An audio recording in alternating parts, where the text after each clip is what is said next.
Hello everyone, we will be drawing a Christmas tree. Start off by drawing these diagonal lines and then connect one to the other as such. Now make multiple lines at the bottom of it, add a star at the top and then color the bark of the tree in brown. Add some decorations using different colored markers to it. We have added them in orange, yellow, purple, red accordingly. We have also added little blue snowflakes to it as well on the side.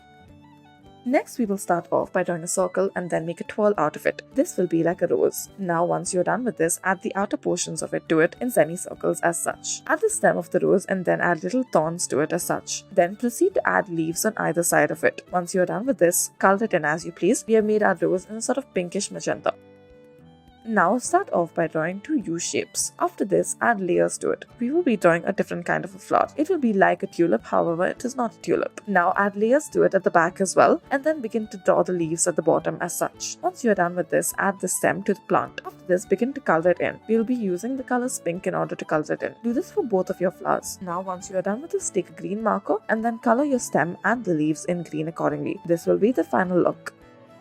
Next, start off by drawing an opposite U shape as such and then add the hands to it as well. This will be a cactus. After this, draw multiple lines to it in order to symbolize the thorns. Also draw the thorns on the outside as well. Color it in green and brown accordingly. Next, start off by drawing a heart shape and then make twirls within this heart shape. Add lines connecting each part to it and then draw a U shape at the base. Now add little leaves to it and you will have yourself a rose. Now add the stem as well as thorns to it and don't forget to add the leaves at the bottom. Color it in red and green accordingly once you are done.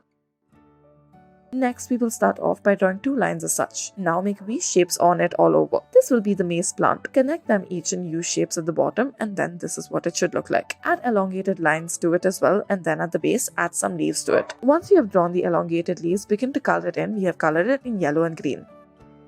Next, we will start off by drawing this dewdrop-like shape and then on top of this, add a leaf-like shape to it. Then add a base to it as well and then add another leaf. After this, add the stem and then add lines to it that symbolizes the roots or the stems. Once you're done with this, take a green marker and then begin to shade it using this green marker. Now you may leave the white base on.